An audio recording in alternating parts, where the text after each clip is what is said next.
دوای یەکەم کۆبوونەوەی سەرۆکوەزیران و وەزیرانی حکوومەتی کاربڕێکەری سووریا، دۆخی وڵاتەکە زیاتر هێوربوونەوەی بەخۆیەوە بینیوە. تەنیا لە ناوچەکانی ژێردەسەڵاتی هەسەدە نەبێت کە سوپای تورکیا بە فڕۆکە بردومانیان دەکات. لە سووریا دیدارێکی گرنگ بە سەرۆکایەتی ئەحمەد ئەلشەرع سەرۆکی دەستەی تەحریری شام بەڕێوە چوو.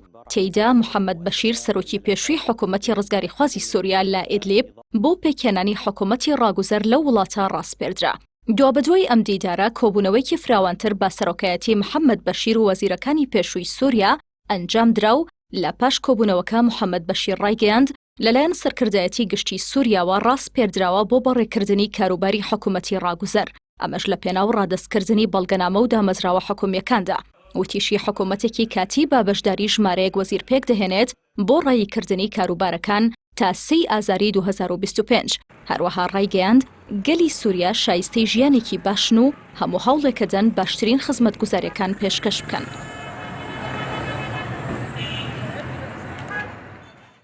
ڕووداوەکانی ئەم دواییەی سووریا دوای ڕوخانی بەشار ئەسەد وای دەخواست بە خێرایی کەسێک دەستنیشان بکرێت تا ئەرکی پێکێنانی حکوومەتێکی نوێ بۆ بەڕێوەبردننی قۆناغی ڕاگوزەری بگرێتە ئاستۆ.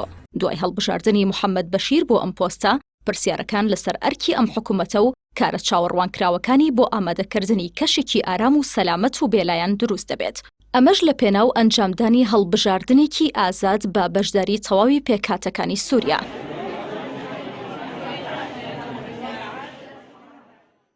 لەلایەکی دیکەوە باوتەی هادی ئەلبەحرا سەرۆکی هاوپەیمانی نیشتیمانی سووریا حکوومەتێکی ڕاگوزەر لە سووریا بۆ ماوەی 18 مانگ پێک دەهێنرێت.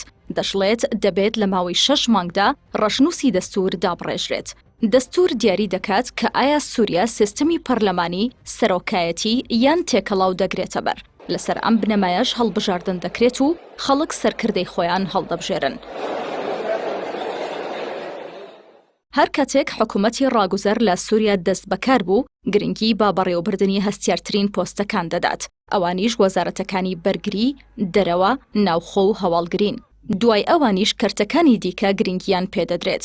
حکوومەتی ڕاگوزەر کار دەکات بۆ دەستڕاگەیشتن بە حکوومەتێکی نوێ کە بەڕێکەوتنی لایەنەکان پێک دەهێنرێت.